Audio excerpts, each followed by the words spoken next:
بنورنا الدنيا وننشر في الفضاء أملا ونعلي عزم همتنا فمن طلب العلا وصل. الحمد لله نحمده ونستعينه ونستغفره ونؤمن به ونتوكل عليه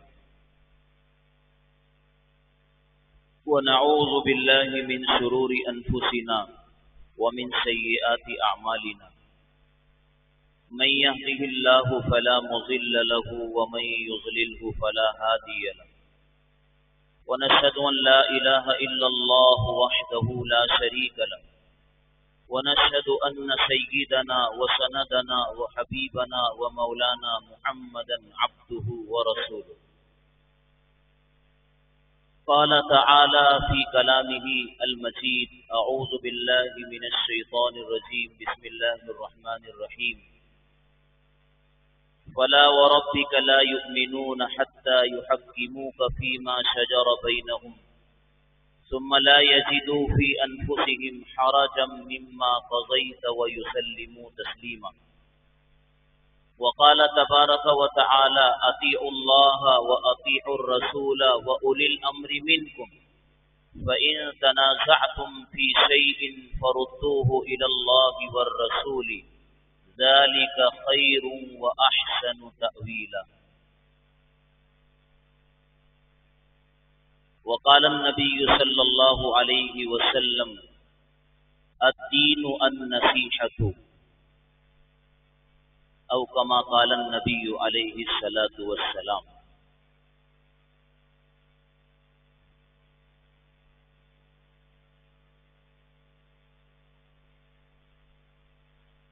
عزیزان گرامی، عزیز طلبہ کرام،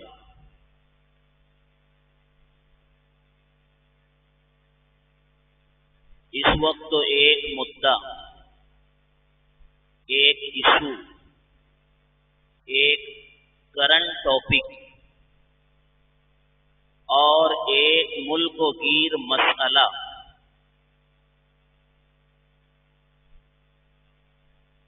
social media, electronic media, print media اور جتنے بھی چھوٹے اور بڑے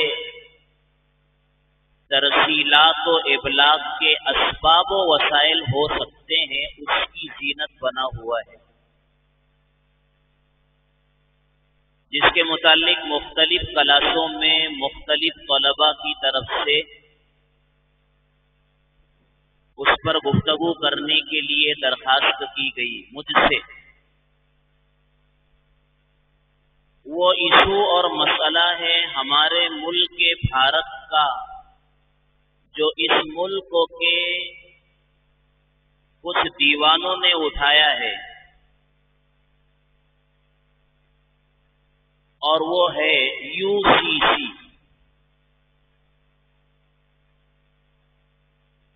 common civil code, uniform civil code, جس کو آپ ہندی میں سمان ناگرک قاعدہ بھی کہہ سکتے ہیں. سب سے پہلے تو آپ یہ سمجھے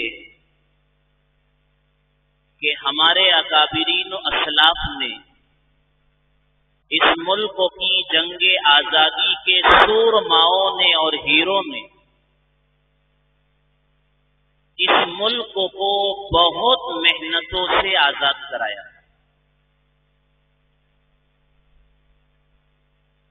اور آزاد ہو گیا 1947 میں.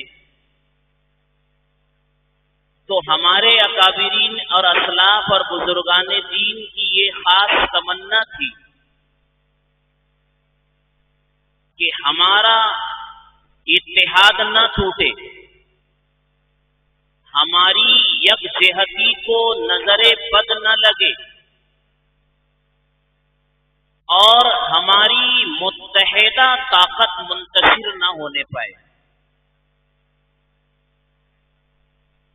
ہمارے بزرگوں کے خواب و خیال میں اور تصورات کے کسی نہا خانے میں یہ بات بالکل بھی نہیں تھی کہ ہمارا ملک منقسم ہو جائے گا، بٹ جائے گا اور اس کو دو دھڑوں میں تقسیم کر دیا جائے گا.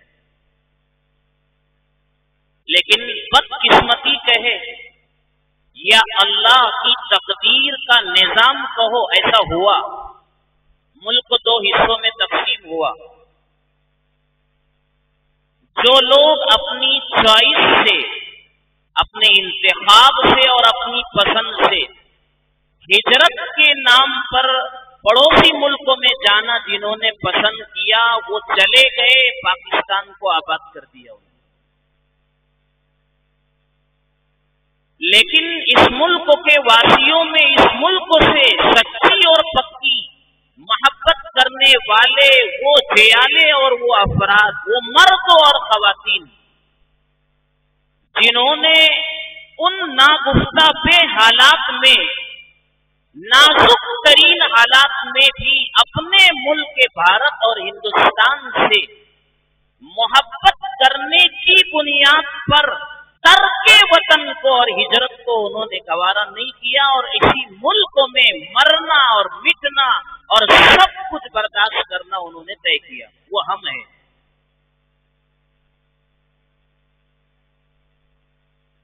اسی لیے غالباً 24 اکتوبر کو جب لوگ اس ملک کو چھوڑ کر جا رہے تھے، حضرت مولانا ابوالکلام آزاد رحمت اللہ علیہ نے جامع مسجد کی سیڑھیوں پر کھڑے ہو کر کے جانے والوں سے یہ خطاب کیا تھا کہ ہجرت کو بہانہ بنا کر کے تم اپنے وطن سے بے وفائی کیوں کرتے ہو؟ یہ تمہارے آباء و اجداد نے اس ملک میں جو اسلامی شعائر چھوڑے ہیں، یہ مسجدوں کے بلند بانگ منارے، یہ در و دیواریں، اس ملک میں تمہارے بزرگوں کی یادگاریں تمہیں پکار پکار کر یہ کہہ رہی ہے کہ ہم سے بے وفائی نہ کرو. کون اس میراث کا وفا جو ہے رکھوالا ہوگا؟ کون انہیں سنبھالے گا؟ ان مسجدوں کو اپنی پیشانیوں اور سجدوں سے کون آباد کرے گا اگر تم اسے چھوڑ کر چلے جاؤ گے؟ وہ ایک تاریخی خطاب تھا، وہ ایک پر درد اور پر اثر تقریر و واضح خطاب تھا. مجاہد آزادی حضرت مولانا ابوالکلام آزاد رحمت اللہ علیہ کا، جس کے سننے کے بعد جانے والے بہت سے وہ قدم تھے جنہوں نے اپنے آپ کے ارادے کو پلٹ دیا اور پھر وہ واپس آئے، اور جن کی قسمت میں دوسرے ملکوں میں جانا تھا وہ چلے گئے. یہ فیصلہ ہو گیا.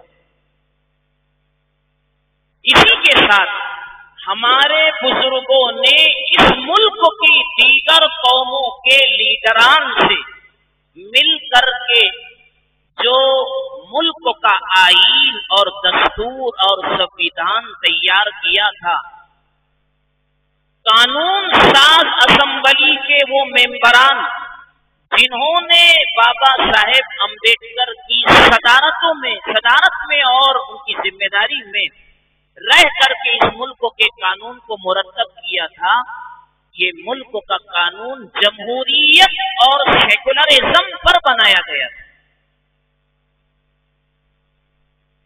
اور جا بجا ہمارے بزرگوں نے قانون ساز اسمبلی میں بیٹھ کر کے دستور کی بہت ساری وہ دفعات اور شقیں جو ہمارے پرسنل لا یعنی مسلم پرسنل لا سے ٹکرانے والی تھی، ان پر باقاعدہ ڈیبیٹ کی، مباحثہ کیا، اسے کنڈیم کیا، اس کی کمزوریوں کو اور اس کے نقائص کو واضح کیا، اور یہ بتایا کہ اگر یہ سکے قانون کی دفعات میں اگر رہے گی تو مسلم پرسنل لا متاثر ہوگا، اسے ٹھیس پہنچے گی، اسے نکالا جائے اور ہٹایا جائے. ان کی بات مانی گئی اور ملک کی دفعات کو صاف ستھرا طریقے سے ہمارے حق میں بھی مرتب کیا گیا.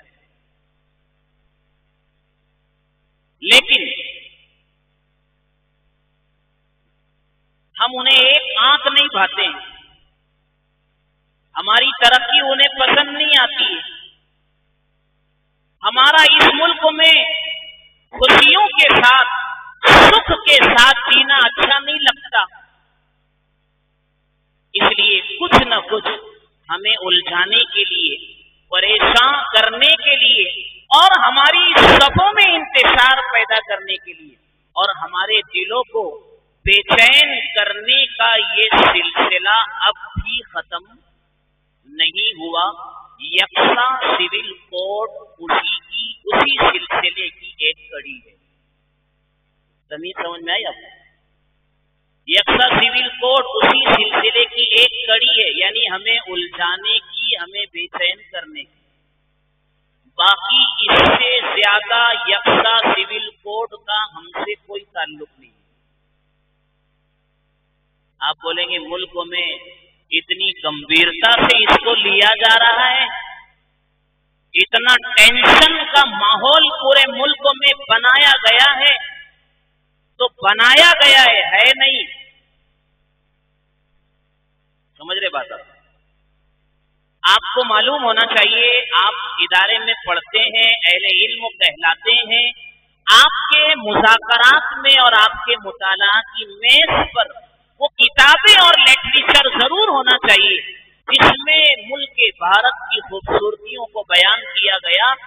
बात दरअसल ये है कि हमारे मुल्क में 839 पर्सनल्लाह है। कितने? उन 839 पर्सनल्लाह में एक मुस्लिम पर्सनल्लाह है। तो अब बचे कितने? 838। 39 है तो 838 बचे ना, हिसाब सही नहीं आता। 39 बोल रहा हूं मैं, तो अब बचे कितने? हमारा निकालो तो 38 बचे।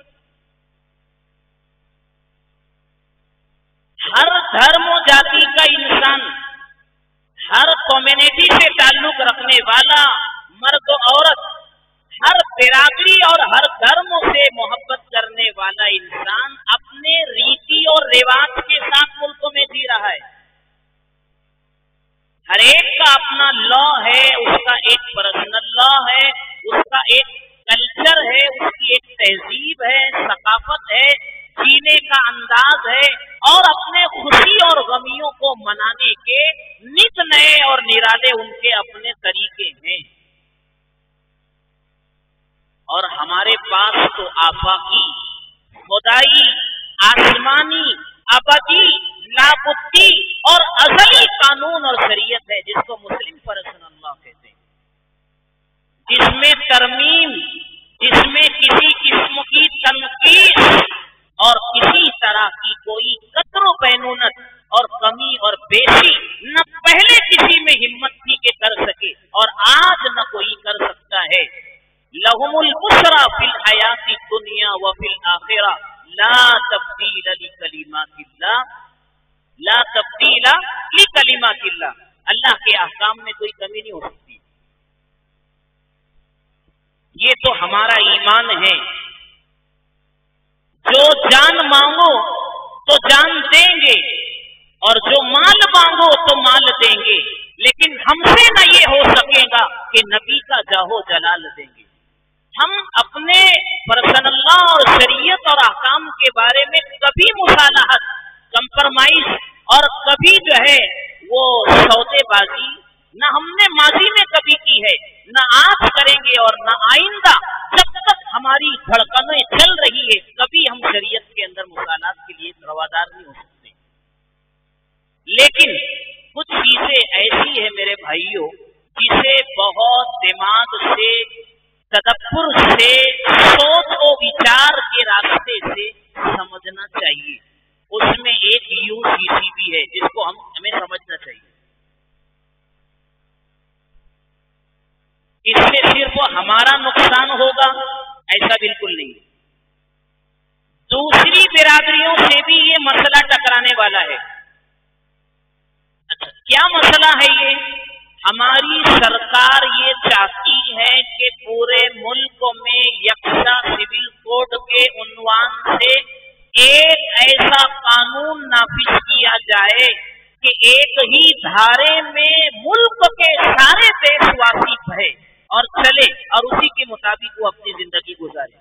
इम्पॉसिबल, होगा नहीं ऐसा।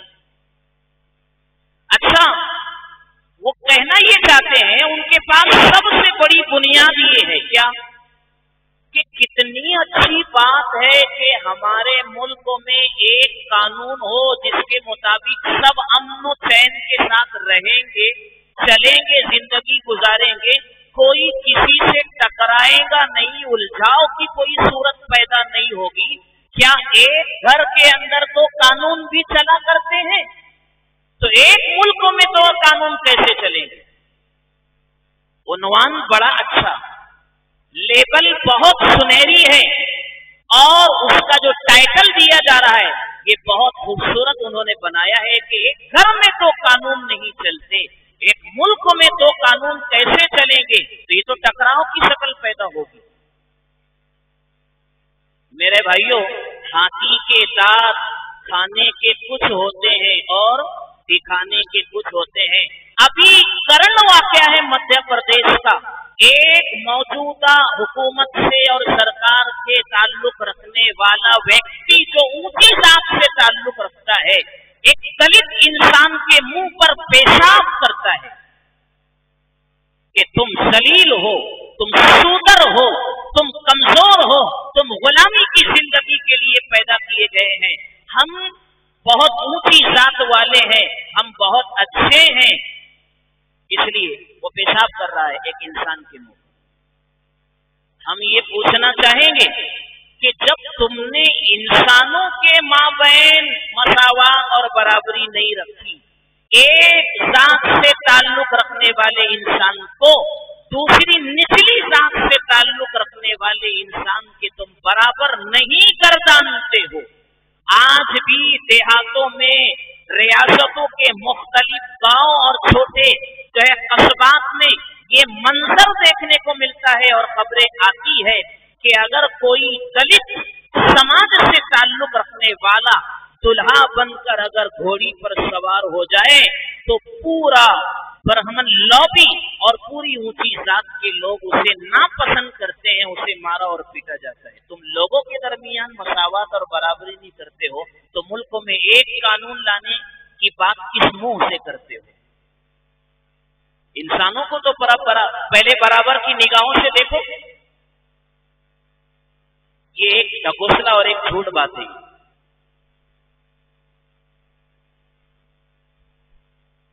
अब इससे घबराने की हमें कतई जरूरत नहीं है। किससे? मुल्क में घबराहट का माहौल हो गया है,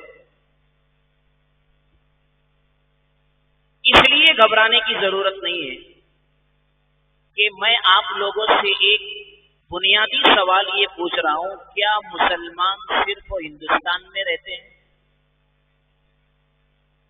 अमेरिका में बोलो रहते हैं, कनाडा में और यूके में, ऑस्ट्रेलिया में, जिम्बाब्वे में, अफ्रीका के और रियासतों मुल्कों में रहते हैं। वहां तो उनका मुस्लिम पर्सनल लॉ नहीं, वहां हुकूमत दूसरी है, वहां कानून कोई और चलता है, हुकूमतों का ताल्लुक किसी और जो है कानून और धर्म से है। लेकिन उन मुल्कों में मुसलमान किस तरह जिंदगी गुजारते हैं? अपने मिल्ली तशख्खुसात के साथ, अपने शायरे दीन के साथ, अपनी इबादत व मुआमलात की खूबसूरती के साथ और अपने तमाम तर मसाइल व इम्तियाजात के साथ मुस्लिम कम्युनिटी दीगर यूरोप कंट्रीज और मुल्कों में किस तरह जिंदगी गुजारती है? कौन सा कानून उनकी जिंदगी में उनसे टकराता है? आप एक मिसाल समझिए। मसलन अमेरिका में एक खातून अपने शौहर के डिवोर्स और तलाक देने के बाद वो सिविल कोर्ट अगर चली जाए, दो अदालतें होती है, आपके इल्म में होना चाहिए। एक अदालत को दीवानी कोर्ट कहते हैं और दूसरी को फौजदारी कोर्ट कहते हैं।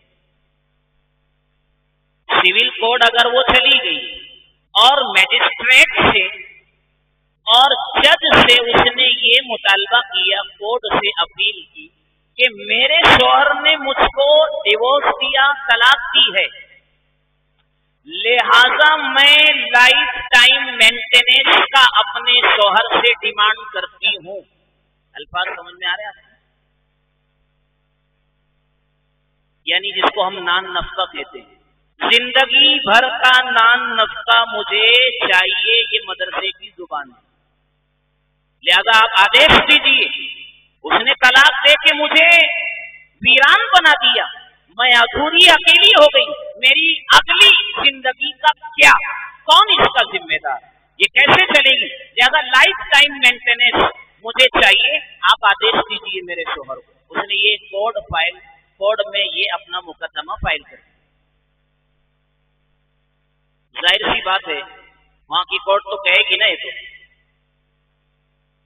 अब देखिए दूसरी तरफ मुस्लिम शरीयत लॉ, इस्लाम लॉ, शरीयत का कानून क्या कहता है?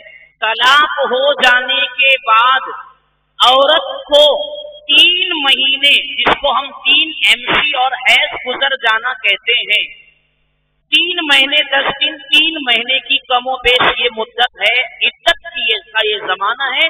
बस इतना जमाना तलाक के बाद शौहर की जिम्मेदारी है कि वो अपनी बीवी को जिससे तलाक हो गई है नफका देगा, मेंटेनेंस देगा, खर्चा देगा। उसके बाद शौहर की कोई जिम्मेदारी नहीं। अब आप तालिबान फिका भी है तो आपको पता होना चाहिए इसकी वजह। शरीयत ने ये क्यों कहा? ये इसलिए कहा कि 3 महीने का खर्चा आपको शौहर से तलाक के बाद मिलेगा, इसके बाद तुम्हें अपना कोई दूसरा निकाह करके अपनी अगली जिंदगी का इंतजाम कर लेना है, शौहर पर आपकी कोई जिम्मेदारी नहीं होगी। ये हिकमत है ताकि वो जल्दी दूसरा निकाह करे, पाक और साफ और सुथरी जिंदगी गुजारे।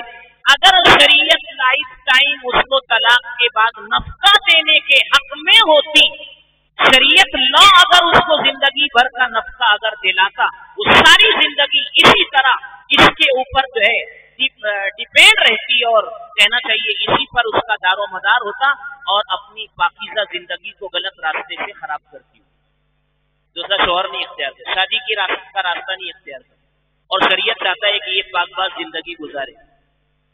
लेकिन अगर वो खातून सिविल कोर्ट में जाती है, दुनिया की अदालत में, तो वहां की अदालत उसे ये कहेगी कि ठीक है लाइफ टाइम जब तक ये दूसरा निकाह नहीं कर लेती है तब तक इसको नफका और खर्चा दिया जाएगा।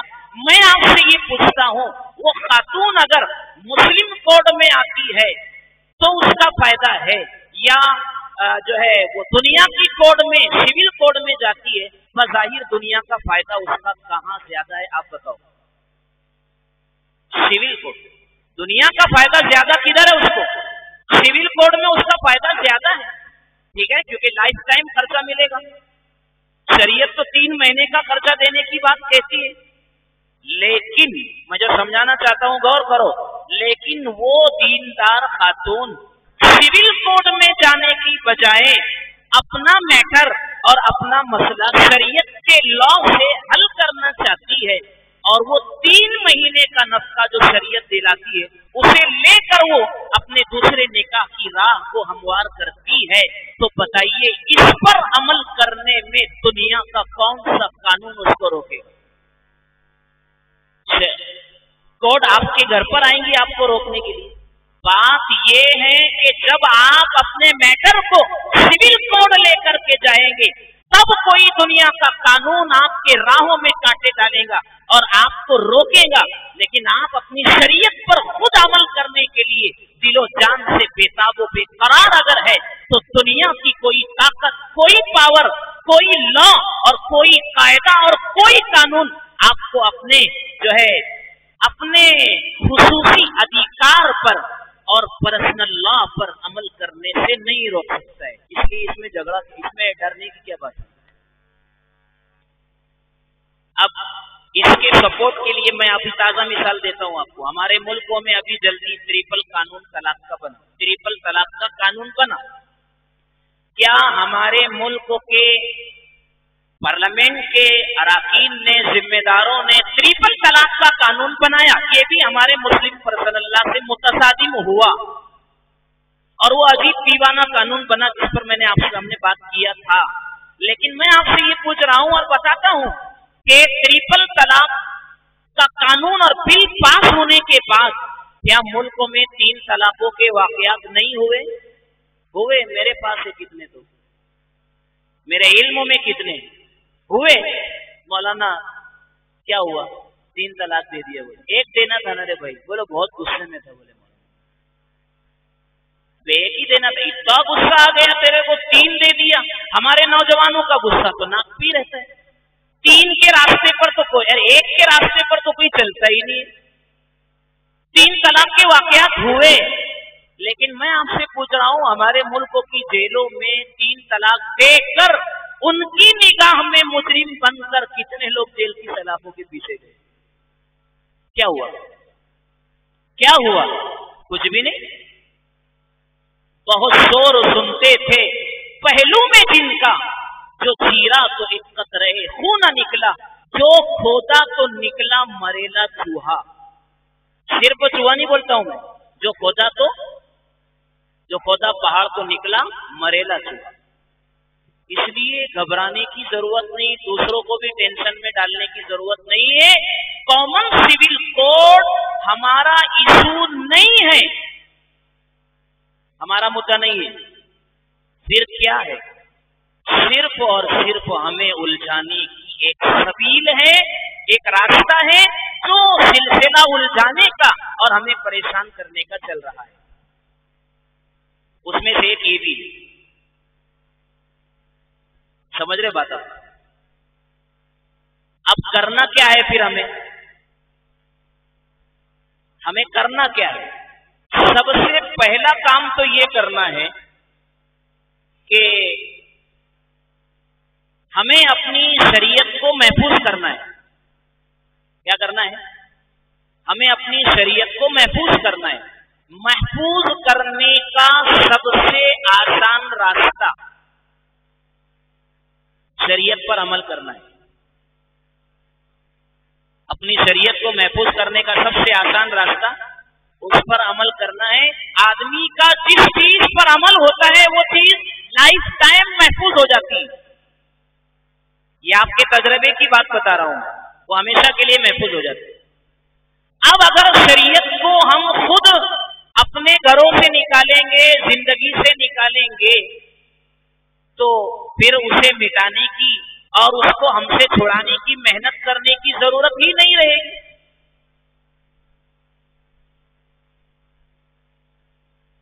सिख बिरादरी दाढ़ी रखती है ना? मुसलमान दाढ़ी रखता भी है, नहीं रखता भी है। हमारे मुल्क के किसी भी सरकारी, नीम सरकारी शोबे और डिपार्टमेंट में मुसलमानों से तो ये कहा जाता है कि भाई दाढ़ी नहीं रख सकते आपको निकालना होगी। लेकिन किसी पंजाबी से और किसी सिख भाई से किसी भी छोटे बड़े इदारे में आज तक ये कहा गया या उसे मजबूर किया गया कि तुम्हें अपनी दाढ़ी निकालना होगी? बोलो किया? नहीं किया। आपको मालूम होना चाहिए कि 10 साल तक इस मुल्क के भारत का पीएम और प्रधानमंत्री और वजीर आजम डॉक्टर मनमोहन सिंह दाढ़ी के साथ वजीर आजम रहा क्या नहीं रहा? नहीं बोला गया हूं। और हमें क्यों बोला जाता है? मैं आपको तकाबुली अंदाज में ये समझा रहा हूं कि उनको इसलिए नहीं कहा जाता कि उन्होंने दाढ़ी रख करके और पाबंदी से इस पर अमल करके ये बता दिया है कि हम अपनी दाढ़ी से अपने धर्म की बुनियाद पर कभी अलहदा नहीं हो सकते हैं। और हमने दाढ़ी को जरूरी नहीं समझा, अपनी शरीयत को, नबी की सुन्नत को हमने खुद छोड़ा। इसलिए हिम्मत पैदा हो गई कमजोरों में कि हमें आंखें दिखाए और हमसे कहे कि तुम ये नहीं कर सकते, वो नहीं कर सकते। इसलिए कि कमजोरी हमारी। शरीयत को महफूज करने का आसान रास्ता उस पर अमल करना है। बात समझ में आ रही? और जितनी कोशिश हम कर सकते हैं अपने इस्लाम की शरीयत की हिफाजत की, उतनी कोशिश करना आईन और उसूल और कुरान और शरीयत की बुनियाद पर हर एक की जिम्मेदारी है, चाहे वो अहले इल्म हो या गैर अहले इल्म हो या किसी भी तबके से ताल्लुक रखते हो। अपनी मकदूर भर कोशिश शरीयत की हिफाजत के लिए करना हमारी जिम्मेदारी है। सैयदना इमाम कुवैसी रहमतुल्लाह अलैह फिक़्ह शाफ़िई के बहुत बड़े इमाम गुजरे हैं और वो खिलाफत अब्बासिया के दौर में गुजरे हैं। सैयदना इमाम शाफ़िई रहमतुल्लाह अलैह के बहुत बड़े फिक़्ह के इमाम कुवैसी रहमतुल्लाह अलैह जब खल्क़े कुरान के मसले में उन्हें जेल में डाल दिया गया और उन पर तशद्दुद किया गया, पैरों में बेड़ियां जंजीरों में उन्हें डाल दी गया, जंजीरें उनकी डाल दी गई, तो जब जुमा का दिन आता, पैरों में जंजीरें हैं, बड़ी मुश्किल से चल तो नहीं सकते हैं लेकिन मुश्किल से घसीट कर परेशान होकर आगे बढ़ सकते हैं। जब जुमा का दिन आता और नमाज जुमा का वक्त आता तो वो उन्हीं जो है पाबा जंजीरों में जकड़े होने की हालत में वो जेल के गेट पर अपनी कोठरी से चलते चलते रगड़ते पिछड़ते आते आते कोशिश करके न जाने कितने घंटे उनको चलना पड़ता, लहू लहान हो जाते हैं, खून से आलूद हो जाते हैं, जंजीरों में पैर जकड़े हुए चुभती हैं, लहू लहान हो जाते हैं, गेट पर पहुंचते हैं। और जब लोग नमाज़े जुमा पढ़कर बादे जुमा जब घरों को लौटते हैं तो ये गेट से फिर अपनी कोठरी की जानिब बढ़ते हैं, उसी पोजीशन में मशक्कत के साथ। लोगों ने पूछा, हजरत आप हर जुमा को ये अमल क्यों करते हैं, ये मशक्कत क्यों उठाते हैं, आप तो जेल में असीर हैं और कैदी है। तो कहते कि मुझे असीर करो या मेरी जुबां काटो, मेरे ख्याल को बेड़ी पहना नहीं सकते। कहते हैं कि रब्बे कायनात का ये हुक्म है कुरान में, इज़ा नूदिया लिस्सलाति मिन यौमिल जुमुअति फस्अऊ इला ज़िक्रिल्लाह, कि अल्लाह के जिक्र की तरफ जुमा की अजान के बाद दौड़ने का हुक्म है, मेरे रब का फरमान है। मैं कम से कम अपनी ताकत और मेहनत से जेल के सदर गेट तक जाता हूँ ताकि मैं अपने रब के हुक्म को पूरा करने वाला बनूं, इसलिए कि इतना तो मेरे बस में है, इससे ज्यादा मेरे बस में नहीं है, जो मेरे बस में है मैं वो करता हूं। क्या मतलब हुआ इसका? इसका साफ मतलब ये है कि अपनी शरीयत की हिफाजत जितनी हमसे हो सके अमल के रास्ते से हमें करना पड़ेगा। इसलिए ये कानून हमें उलझाने के लिए लाया गया। ये एक लकोदक सहरा है जिसमें अंधेरियां ही अंधेरियां हैं। इसमें यूनिफॉर्म सिविल कोड। बात दरअसल ये है कि देखो, हमारी सरकार जो है वो सीरियस मैटर्स जितने हैं, सीरियस प्रॉब्लम्स जितने हैं, उनसे नजरें हटाने के लिए इस तरह की चीजें हमारे मुल्क में लाती है ताकि हम परेशान हो करके उलझ जाएं और फिर जो है हमें पूरे मुल्क में ये बावर कराने की कोशिश की जाएगी कि देखो ये लोग सबसे अलग है, हमेशा विरोधी रहते हैं, विरोध करते हैं, मुखालिफत करते हैं, ताकि दुनिया की और मुल्क की स्क्रीन पर मुसलमानों को सबसे अलग दिखाया जाए कि ये लोग जो है मुल्क के हक में नहीं है। ये बताने के लिए हमें सड़कों पर लाने की कोशिश हो रही है। इसलिए सबसे पहली बात तो एक है, जज्बात में आने की किसी को जरूरत नहीं है, ये तलकीन हमें सबको करना है, सड़कों पर आने की जरूरत नहीं है कि ये इशू और ये मसला मुस्लिम एंड नॉन मुस्लिम का हरगिज नहीं है। अरे समझ रहे कुछ बातें, ये मैं आपको काम की बातें बता रहा हूँ। मुस्लिम एंड नॉन मुस्लिम का मसला नहीं है, इसे मुस्लिम एंड नॉन मुस्लिम का मसला बनाने की ताकतवर कोशिश हो रही है ताकि मुल्क में वही फिरकावारियत, अफरा तफरी का माहौल बने और आने वाला 2024 का जो कौन सा इलेक्शन है, लोकसभा इलेक्शन है, पार्लियामेंट्री इलेक्शन है, उसमें फिर से हुक्मरान जमात अपने आप को सुर्ख रुई के रास्ते पर चला सके और हुकूमत का इक़्तिदार वो हासिल कर सके, इसको नॉन मुस्लिम और मुस्लिम का मसला बनाने की भरपूर कोशिश हो रही है और इसको हवा दी जा रही है। समझ रहे भाई, ये भी एक मसला है।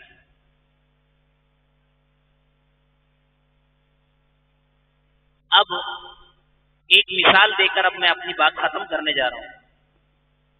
आपने एक बात सुनी होगी हजरत, सर्वे का जो नक्शा होता है, सर्वे प्लान, हर शहर का, हर जो है गांव का और बस्ती का एक सर्वे प्लान होता है। उस सर्वे प्लान में पूरे गांव का और इलाके का ये नक्शा होता है कि इधर से 100 फीट की रोड है, इधर से 50 फीट की रोड है और ये अंदर वाली 30 फीट की रोड है। सर्वे में होता है ना सब, और सर्वे में होता है ना सब, और ये नक्शा आपको म्युनिसिपैलिटी में, कारपोरेशन में और आपको पंचायत समिति में रखा हुआ मिलेगा। 100 साल पहले जो सर्वे नक्शा मौजूद है, अगर आप उसमें उसको उठाएंगे तो आप में उसको फला रोड मिलेगी पूरे सबूतों के साथ, इंचों के मुताबिक वो रोड आपको मिलेगी। लेकिन आज 100 साल के बाद जमीन पर, ग्राउंड लेवल पर आप अगर वो सर्वे के मुताबिक उस रोड को तलाश करेंगे तो मिलेंगी? बोलो, मिलेंगी क्या? नहीं, जमीन पर रोड नहीं मिलेंगी, लेकिन सर्वे नक्शे के अंदर वो रोड मौजूद है। एक बात ये याद रखो। दूसरी बात कह रहा हूं मैं, सर्वे में कोई रोड का नक्शा नहीं है। एक सर्वे ऐसा है जिसमें फला रोड का कोई नक्शा नहीं है, लेकिन लोग उस पर चलने लगे, लोग उस पर, बोलो ना, चलने लगे उस रास्ते पर। वो रास्ता बन गया, जिस राह से हम गुजरे वो राह बनती चली गई, है कि नहीं हजरत? वो रास्ता बन गया। सर्वे नक्शे में अगर आप वो रोड तलाश करेंगे जो जमीन पर मौजूद नजर आ रहा है, वो सर्वे के नक्शे में तो आपको नहीं मिलेगा, लेकिन लोगों ने उस राह पर चलना शुरू कर दिया, वो राह बन गई। लेकिन 100 साल पहले जिस सर्वे नक्शे में रोड मौजूद था, लोगों ने उस राह को छोड़ दिया। नक्शे में मौजूद है लेकिन जमीन पर उसका वजूद मिट गया। ये मिसाल है इस बात की मेरे भाइयों, अगर हम अपनी शरीयत पर चलते रहेंगे, ये राहें बनती रहेंगी, खुलती रहेगी, इसे कोई मिटा नहीं सकता। अगर हमने इस राह पर चलना छोड़ दिया तो फिर इस राह को मिटाने के लिए किसी ताकत की जरूरत नहीं है, वो खुद ब खुद मिट जाएगी। नक्शों में मौजूद होगी लेकिन जमीन लेवल पर वो मौजूद नहीं रहेगी। ये सबसे बुनियादी जरूरत इस मुल्कों में हमारे लिए क्या है? हम शरीयत की हिफाजत अपने किरदार से, और किससे करेंगे? अपने अमल से करेंगे, अपने किरदार से करेंगे और अपने, बोलो, अमल से करेंगे। नूर की ये किरण जुल्मात पर भारी होगी, नूर की ये किरण जुल्मात पर भारी होगी। रात तुम्हारी है तो क्या सुबह हमारी होगी, रात तुम्हारी है तो क्या सुबह हमारी होगी। और आखिरी बात कह रहा हूं मैं, फिर से ये बात हमें बार बार दोहरानी होगी कि इस मुल्क में हमें फायदा मंद बनकर जीना पड़ेगा, सूद बन अपने आप को बनाना पड़ेगा, फायदा देने वाला बनकर साबित करना पड़ेगा। हम लोगों की जरूरत बन जाएं। क्या बन जाए? जरूरत बन। लोग हमें कहे कि आपकी हमें जरूरत। हजरत अबू बकर सिद्दीक रजी अल्लाह ताला अन्हु जब मक्का के जुल्म और सितम से परेशान होकर के आखिरी दर्जे में जब मक्का को छोड़ने का फैसला किया और मक्का छोड़ दिया, जाने लगे, जब जा रहे थे तो उधर से कुरैश से मक्का का एक नामवर सरदार इब्न दुगन्ना आ रहा था। पता है आपको, इब्न दुगन्ना आ रहा था। गालिबन मुख्तारात में या किसी और मकाम में आपने ये वाकया पढ़ा है, मुख्तारात ही में गालिबन। हजरत अबू बकर सिद्दीक जा रहे हैं, वो उधर से आ रहे हैं, मुलाकात हो गई, पुरानी यारी थी, दोस्ती थी, सबके साथ अच्छा मिलन था, ताल्लुकात थे। कहने लगा कि अबू बकर कहाँ जाते हो, कहाँ के, क्या बताएं, मक्का के वासी हमें रहने नहीं देते, हमें अपने दीन पर अमल करना दुश्वार कर दिया है, इसलिए मेरा दिल टूट गया है, میں اپنے وطن مکہ کو اب چھوڑ جاتا ہوں، الوداع کہتا ہوں، کہیں اور جا کے زندگی بسر کر لیں گے۔ چل میرے ہم نسی، چل کہیں اور چل، اب تو کاٹو پہ بھی بس ہمارا نہیں، بات پھولوں سے ہوتی تو کر لیتے ہم، اب تو کاٹو پہ بھی بس ہمارا نہیں۔ اس لیے میں جانا چاہتا ہوں، ابن تغنہ نے کہا ابو بکر لا یخرج مثلک ولا یخرج، وہ تاریخی جملہ ہے جو پورے مسلمانوں نے ہند کے لیے، پوری ملت ہندیہ مسلمانوں کے لیے ایک مہمیز ہے، ایک للکار ہے اور ایک بہت زبردست سبق ہے۔ ابو بکر لا یخرج مثلک، تجھ جیسے ایماندار، تجھ جیسے معاملے کے صاف انسان، تجھ جیسے پوتر اور پاک زندگی گزارنے والے، تجھ جیسے نفع بخش انسان نہ کسی بستی سے نکلتے ہیں، نہ تجھ جیسے انسانوں کو نکالا جاتا ہے۔ تیری تو وہ شان ہے کہ تو نکالا نہیں جا سکتا، تیرا وہ کردار ہے کہ تیرے کردار کی خوشبو سے ہمارا چمن مہکتا ہے، ہمارے محلے آباد ہوتے ہیں، تمہارے معاملات کی صفائی سے ہمیں زندگی کا حوصلہ ملتا ہے۔ ابو بکر نہ جاؤ، تمہاری ہمیں ضرورت ہے، چلو میرے ساتھ، چلو میرے ساتھ، میرے زمان میں رہو، میرے امان میں رہو۔ کوئی آنکھ اگر اٹھا کر ترچھی نگاہوں سے اگر تمہیں دیکھے گی، ابن تغنہ کا اس سے مقابلہ ہوگا، اس کی آنکھ نکال لی جائے گی۔ کیا سمجھ میں آئے؟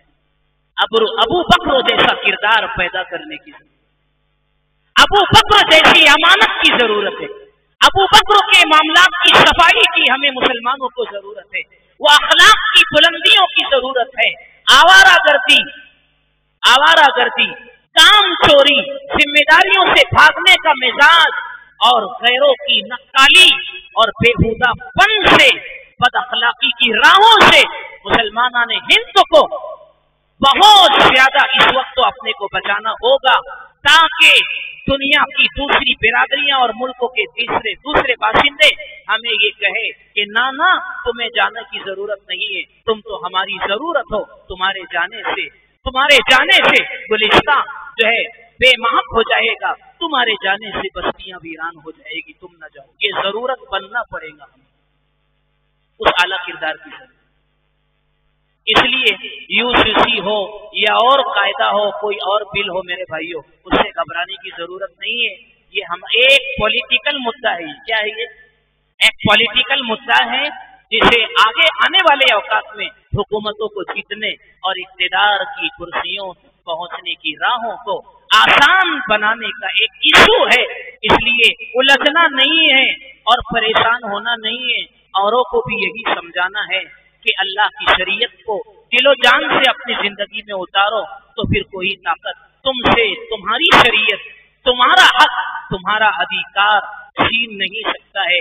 اللہ تعالیٰ مجھے، آپ کو، ہم سب کو اور پورے ملک واسیوں کو اور دنیا بھر کے مسلمانوں کو اطمینان عطا کرے، سکون عطا کرے، اور کسی طرح کے الجھاؤ سے اللہ تعالیٰ ہم سب کی حفاظت فرمائے۔ وآخر دعوانا ان الحمد للہ رب العالمین۔